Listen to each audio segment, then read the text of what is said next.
아우구스티누스가 가장 잘 알려진 분야, 즉 원죄교리의 정립부터 살펴보겠습니다. 원죄교리는 개혁주의 신학에만 존재하는 것이 아닙니다. 가톨릭과 거의 모든 개신교에서도 각기 다른 형태의 원죄 개념을 받아들입니다. 원죄 사상은 인간이 잉태되는 순간부터 아담의 죄책을 물려받아 그 영향이 몸과 영혼을 타락시킨다는 뜻입니다. 그 결과 우리는 잉태된 시점부터 영적으로 죽은 상태로 하나님과 단절되어 응당 지옥에 처박혀야 마땅한 존재가 됩니다. 원죄교리는 기독교 전반에 걸쳐 널리 공유되긴 하지만 특히 개혁파 신학에서 전적 타락이란 용어로 더욱 엄밀하게 설명됩니다. 여러분은 칼빈주의 구원론을 요약한 튤립이라는 약어를 들어보셨을 겁니다. 그중 전적 타락을 의미하는 T, Total Depravity는 원죄교리가 도출할 수 있는 가장 심각하고도 일관된 결론을 담고 있습니다. 개혁파 신학은 전적 타락이란 용어 아래 원죄를 가장 심각하고 논리적인 결론으로 이끌어갑니다.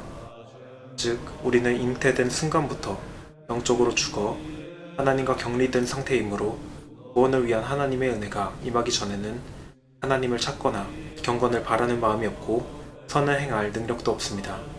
오직 하나님께서 먼저 우리에게 믿음을 주시고 회개를 허락하시며 마음을 거듭나게 하시고 성령으로 충만케 하실 때에 비로소 복음을 믿고 영생을 얻을 수 있습니다. 이렇게 구원 행위의 주체를 오직 하나님 한 분으로 보는 구원론을 동력주의라고 합니다. 이는 구원 행위의 주체가 오직 하나님 한 분뿐임을 강조합니다. 인간은 자신의 칭이나 거듭남, 구원에 전혀 관여하지 않으며 구원의 전 과정은 오로지 하나님의 사역으로 완성됩니다. 아우구스티누스는 고백록에서 원죄와 전적 타락 교리에 대해서 이야기합니다. 이권에서 그는 자신이 저지른 과거의 방탕한 결정들을 돌아보며 자신의 악을 행한 이유가 필요에 의해서도 이익을 얻기 위해서도 아니었고 그저 악을 행하는 즐거움을 사랑했기 때문이라고 고백합니다. 가장 유명한 배나무 에피소드에서 그는 이렇게 썼습니다. 하나님이여, 나의 마음을 보십시오. 이것이 나의 마음이었습니다. 내 마음이 이렇게 저 깊은 심연 속에 빠져 있었는데도 주님께서는 그런 나를 불쌍히 여기셨습니다. 이제 내 마음은 그때 무엇을 추구하고 있었는지를 주님께 고백하고자 하는데 그것은 내가 악을 저지르며 살고 있었을 때 내게는 악한 의지 외에는 내가 악을 저지르고자 한 다른 이유가 없었다는 것입니다. 악은 추악한 것이었지만 나는 그런 악을 사랑했습니다. 나는 내 자신이 파멸해가는 것을 사랑했고 내가 나쁜 짓을 하는 것을 사랑했습니다. 나는 어떤 것을 얻기 위해서 나쁜 짓을 한 것이 아니라 나쁜 짓 하는 것 자체를 사랑했습니다. 내 영혼은 주님이 계시는 궁창으로부터 뛰쳐나와 멸망의 나락으로 떨어져서 어떤 것을 얻기 위해서 부끄러운 짓을 한 것이 아니라 단지 부끄러운 짓 자체가 하고 싶어서 부끄러운 짓을 한 추악한 영혼이었습니다. 이 구절은 기독교 문헌 전체에서 원죄에 대한 가장 단순하면서도 명료한 진술 중 하나입니다. 아우구스티누스는 배를 훔친 그 순간 자신이 파멸해간 것을 사랑했다고 고백합니다. 잘못된 행위 그 자체를 즐겼다는 고백입니다.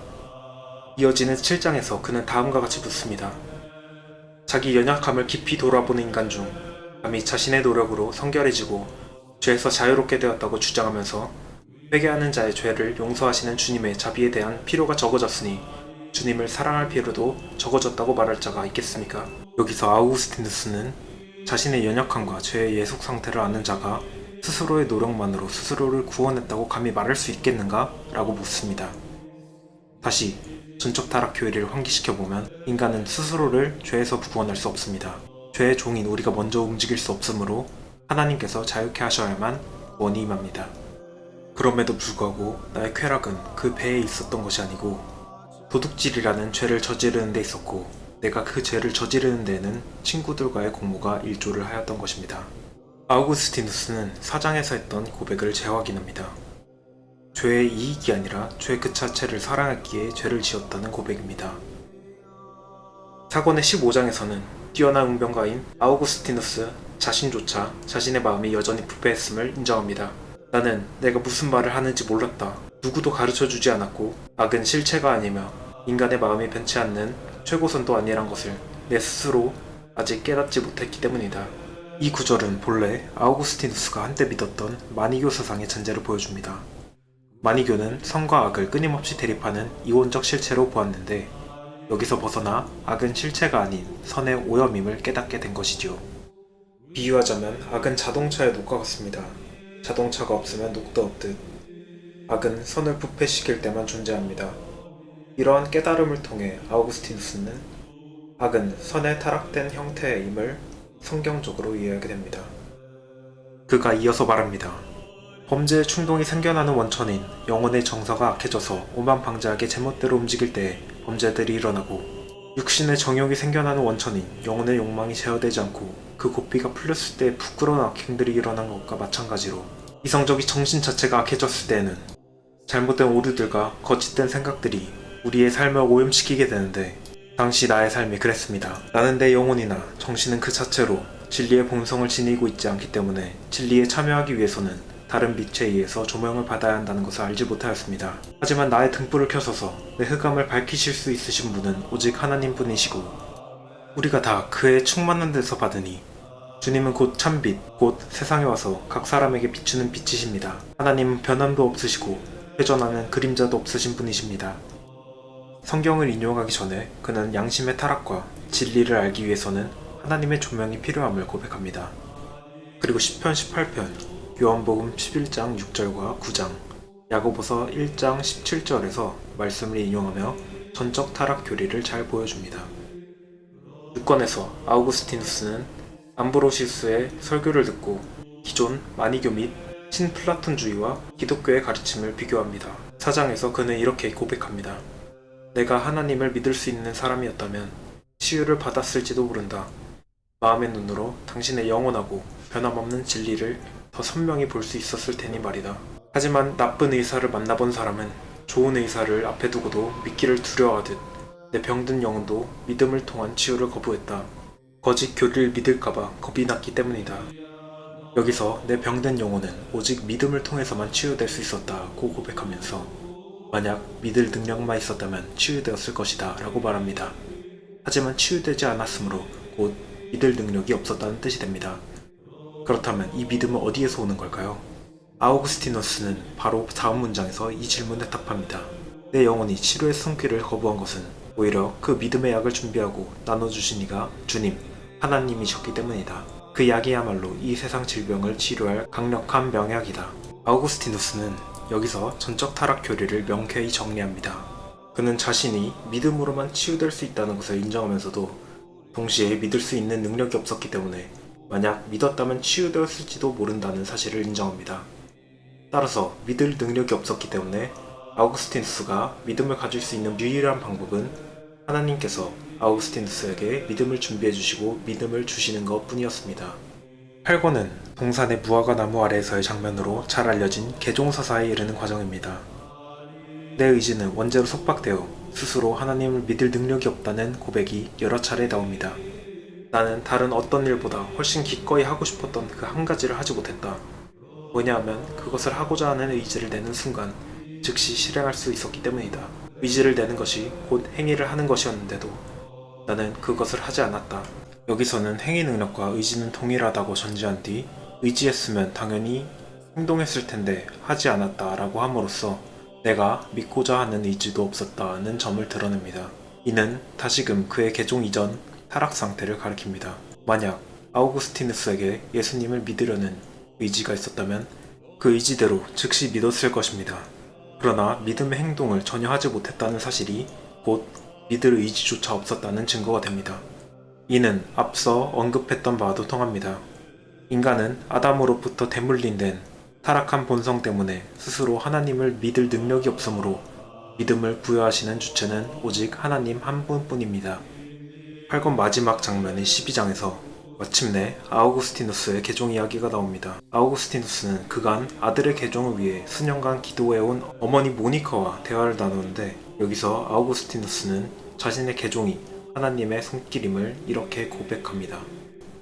어떻게 해서 우리에게 그런 일이 일어나게 되었는지를 좀 더 자세히 설명해 드리자. 어머니는 자신이 나를 위해서 눈물을 흘리고 탄식하며 절절하게 구하였던 것보다도 훨씬 더 많은 것을 주님이 내게 허락하셨다는 것을 아시고서는 뛸 듯이 기뻐하시면서 우리가 구하거나 생각하는 모든 것에 더 넘치도록 능히 해주시는 주님을 찬송하였습니다. 왜냐하면 주님은 나를 주님께로 회심시켰을 뿐만 아니라 나로 하여금 아내를 비롯해서 이 세상에 속한 어떤 것도 구하지 않게 해주셨고, 아주 오래전에 주님이 꿈에서 어머니에게 나에 대하여 보여주셨던 바로 그 믿음의 잣대 위에 서게 해주셨기 때문이었습니다. 그는 주님은 나를 주님께로 회심시키셨다고 말합니다. 그리고 직전에는 주님께서는 우리가 구하거나 생각하는 모든 것에 더 넘치도록 능히 해주시는 분이라고 했습니다. 만약 하나님께서 아우구스티누스를 구원하실 목적이 있다면 그 목적은 반드시 이루어집니다. 아우구스티누스는 자신의 구원이 바로 하나님 손에 달려있음을 이렇게 고백한 것입니다. 이 고백은 전적 타락을 드러낼 뿐 아니라 무조건적 선택이나 저항할 수 없는 은혜 같은 개혁주의 구원교리의 요소를 내포하기도 합니다. 이 한 구절만으로 논증하지는 않겠지만 아우구스티누스의 개종 서술 방식에서 이들 교리가 싹트는 흔적을 발견할 수 있습니다. 고백록 마지막 건들에서는 아우구스티누스의 삶의 사건 대신 철학적 사유를 다루지만 여전히 전적 타락과 원죄 교리가 여러 인용문을 통해 고개를 드러냅니다. 예를 들어 10권의 사장에서 있는 선한 것들은 주님이 빚어내신 것들이고 주님이 주신 것들이며 내게 있는 악한 것들은 내가 잘못한 것들이고 주님의 심판이 오니 라는 문장은 매우 명쾌합니다. 내 선행은 모두 하나님 탓, 내 악행은 모두 내 탓이라는 거죠. 내가 하는 선은 내가 한 것이 아니니 나는 스스로 어떤 선도 행할 수 없다는 고백입니다. 성경도 이렇게 선포합니다. 의인은 없나니 하나도 없으며 세상은 하나님의 진리를 알지 못하므로 그에게 순종치 못하나니. 그리고 이어지는 29장에서 그는 나의 모든 소망은 오직 주님의 지극히 크신 자비하심에만 있습니다. 주님께서 명하시는 것을 나로 하여금 행할 수 있게 허락해 주시고 주님께서 원하시는 것을 내게 명해 주십시오 라고 합니다. 아우구스티누스는 31장과 37장에서도 같은 고백을 반복합니다. 이는 인간이 하나님의 은혜 없이는 하나님의 명령대로 행할 능력이 없다는 것을 의미합니다. 만약 하나님께서 은혜를 주시기를 보류하신다면 우리는 결코 하나님의 명령을 행할 수 없을 것입니다. 마지막으로 13권 8장을 보겠습니다. 나는 주님을 향한 나의 사랑이 어느 정도인지를 측량할 수 없기 때문에 나의 생명이 주의 품속으로 달려가서 주의 은밀한 곳에 숨어서 다시는 뒤돌아 나오는 일이 없게 하려면 내가 얼마나 더 주님을 사랑해야 하는지를 알지 못하지만 나의 외적인 삶에서만이 아니라 나의 내적인 삶에 있어서도 나의 존재가 주님 안에 있지 않으면 그 존재 자체가 내게 화라는 것만은 압니다. 그러므로 내가 모든 것을 다 가져서 이루 말할 수 없이 부유한 것처럼 보여도 거기에 주님이 계시지 않으면 나는 극도로 궁핍한 자일 뿐입니다. 이는 10권 4절에서 내 선행은 모두 하나님 탓, 내 악행은 모두 내 탓이라고 한 고백과 맥을 같이 합니다. 하나님이 아니시면 우리는 완전히 타락하여 세상의 선은 단 한 줄기도 남지 않습니다. 이처럼 아우구스티누스의 고백은 개혁파 신학의 핵심 교리와 깊이 맞닿아 있으며 오늘날에도 여전히 강력한 울림을 줍니다. 아우구스티누스가 남긴 이 고백이 우리 모두가 자신의 연약함을 인정하고 하나님의 자비 앞에 나아가는 용기를 얻는 계기가 되기를 소망합니다.